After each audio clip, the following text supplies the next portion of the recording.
So now that I've kind of introduced those signs to you, I want to go through and kind of explain them in a more formal sense. If you want to take notes, I would highly encourage you to do so. If you want to write them out in English, if you want a parameter sheet, any of those things, just take notes. That would be a good idea. You don't have to. That's not something you have to turn in, but that might be helpful to you just to have information for later, okay, if you're a note taker. Even just a list. Sometimes just writing on a list and having that to study later can be helpful as well. All right. Boy. The sign for boy, I made Harris put on my awesome cap here, okay? We're going to talk here shortly about the history of ASL, where ASL came from and its origins. And one of the things we're going to learn is that it came from France in the 1700s, okay? And in that time, it was common, if a little boy was out of the house, he was wearing a cap similar to this one. Okay, it might have been, the style might have been a little different, but, okay? And boys would wear caps, okay, that had a bill on it, like that. So that's the sign for boy, all right? At that time, a little girl, anytime she'd go out of the house, would wear a bonnet, okay? And it has strings on the side. So the sign is girl, okay? Those are two of the most important signs you're going to learn as we go through this, because those are the basis. Because of those two signs, that means signs about anything, so anything related to men, any male signs, are going to be by your forehead, okay, because boys wear caps. And any signs about women are going to be down by your chin because girls wear bonnets, okay? So that's, if you can keep those straight, and picture me in my fabulous headgear here, right? That's why I scoured the internet and bought all these cool hats. So that you can remember that girls wear bonnets, okay? So that's boy.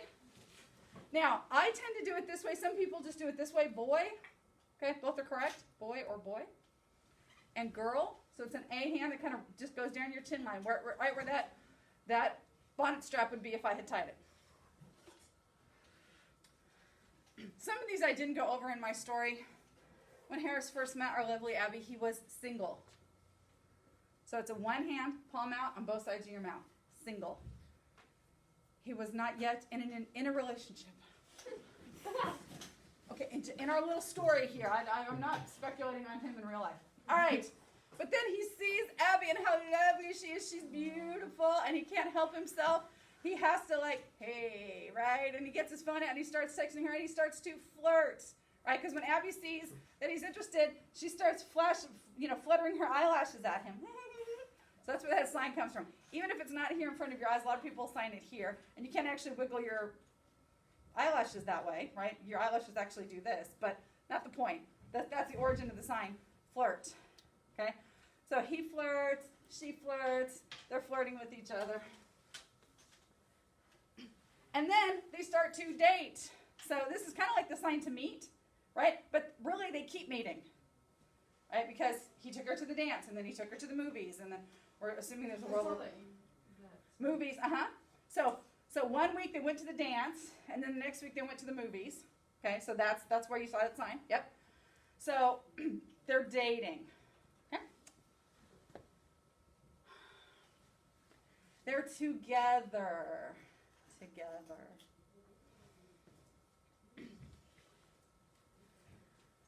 So he became a boyfriend, just like that's a compound sign in English. It's a compound word in English. It's a compound sign in ASL.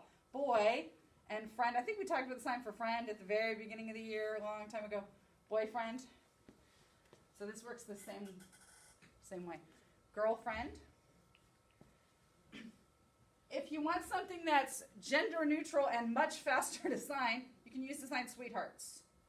So it's kind of like the sign game, but it's over your heart, and then you kind of wiggle your thumbs. I have no idea where that sign came from, but it's cute, right? So if you don't want to say, oh, we're boyfriend and girlfriend, you can just say, oh, we're sweethearts, right? Again, it's also gender neutral. That makes it easier as well.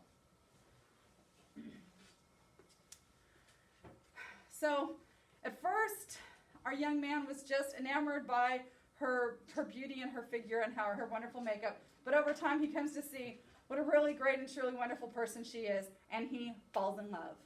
And she with him. Because who couldn't love a man so handsome and kind, right? Fall in love. Where this sign comes from, I have no idea. But some people says it's like you're skidding through the dirt on your face, but in a good way. I'm like, that's pretty much falling in love. Yeah, that's kind of how it goes. So it might come from kiss fist, right? To love something, but I don't know exactly. It just kind of comes from your mouth and it bounces. Fall in love.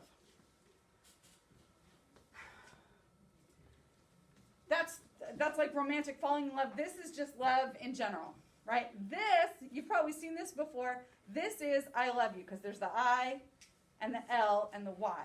So it's all three at the same time. I love you, okay? This is like love. So, the boy loves the girl, right? You can do it that way. And kiss fist, that means love too, but that's more specifically like loving a thing, not so much a person. This is if you love a person. Like, I love playing tennis or something. That's love. All right. Oh, I forgot this one. So over time, our young couple didn't stay young. They grew up, right? They were young and then they got older. So Harris became a man. So a boy. Man, okay, turn around and look behind you. Online people, I'll show you pictures right now. Okay, turn around and look behind you at that painting of Laurent Claire, right above Jace's head. If you'll notice, he is wearing a frilly shirt, okay? So we'll talk about who Laurent Claire is and why he's important. Sometimes it's handy if I do that lesson first, but that's okay. We're going to talk about him probably next week and why he's important.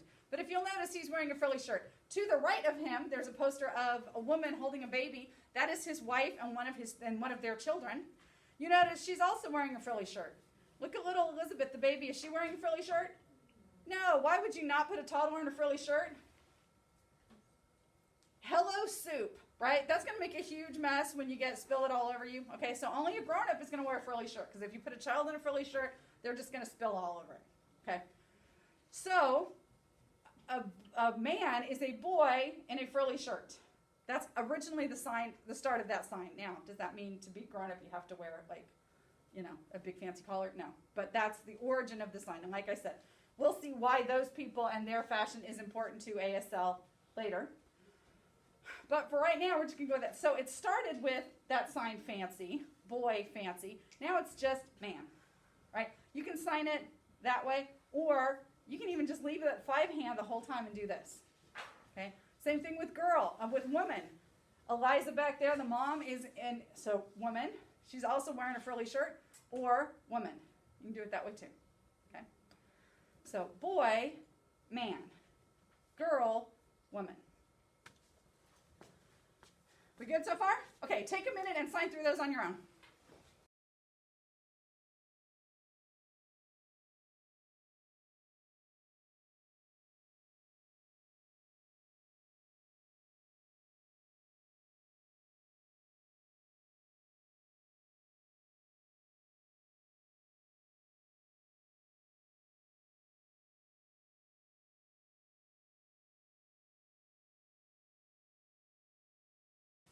Yeah? Okay. But wait, there's more. So in love with such a beautiful girl who's so kind and sweet, he can't help but ask her to marry him. So they got engaged. You also see engaged with an E. Okay? Engaged. You put a ring on it, right? Little Beyonce there for you. So think about getting engaged. Sing a little Beyonce in your head. Engaged. And then they had a wedding.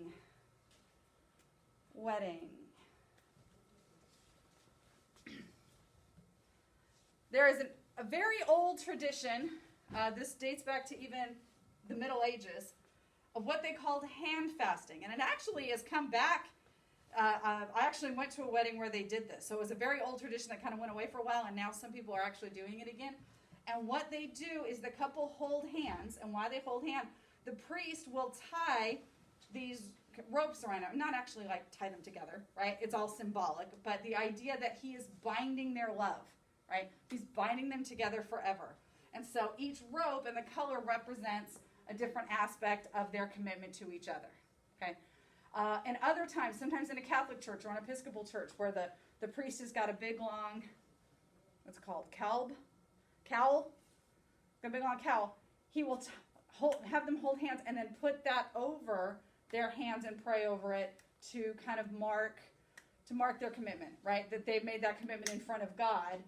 And so that's a symbol too. So all of that kind of relates to that sign wedding. Literally, you're holding hands forever. That's what the sign wedding means. Oh.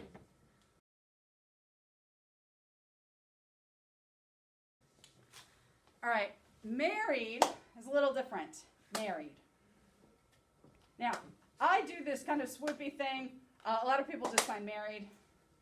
Interestingly enough, sometimes that's a man-woman thing. Like men sign married and women sign married.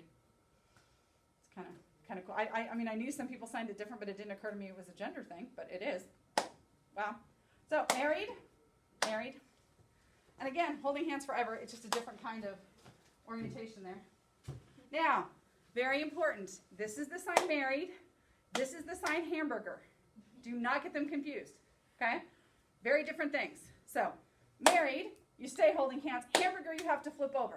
You cannot marry a hamburger. Right? We've already talked about the fact you cannot eat people. Now, you cannot marry a hamburger. I know there's all these rules. What a messed up society we live in. But there it is. You can marry people. You can't eat a hamburger. But you can't eat people and you can't marry a hamburger. Married. Why I have a meme about that, I'm sure I don't know, but I do. All right. So, husband is a boy who's married. Now, here's what's really cool. Family signs in ASL are a lot like Taco Bell. And let me tell you why. If you've ever been in a kitchen at Taco Bell, don't look too closely, but if you've ever been in there, they've got these little trays where they've got like beef and chicken, and then there's beans, and there's lettuce and tomato and cheese, and then there's like burritos, and there's burrito tortillas, and there's little tortillas, and then there's like hard shell taco shells and whatever. And basically everything on their menu is just random combinations of those ingredients, right? So maybe it's rolled into an enchilada, maybe it's stuffed in a taco shell, maybe it's wrapped in a big fat burrito, but the ingredients are all still the same.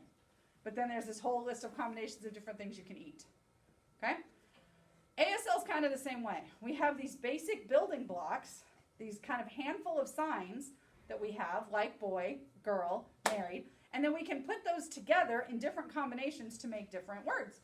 Right? So instead of making a whole new word for husband, like we did in English, in ASL we just take pieces we already have, like boy and married, and we put them together and say husband. Isn't that much easier? Okay, so again, it can be this way, or it can just stay a C hand the whole way, husband. So based on that knowledge, what do you think the sign wife looks like? Wife, right? Same thing. So again, it can go this way, or it can be that way. Wife.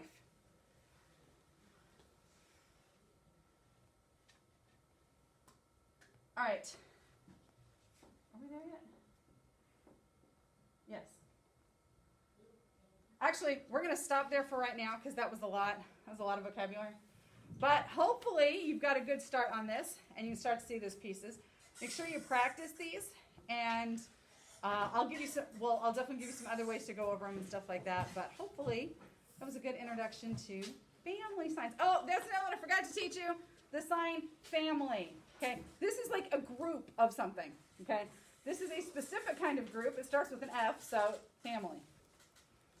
All right, and that's it for today.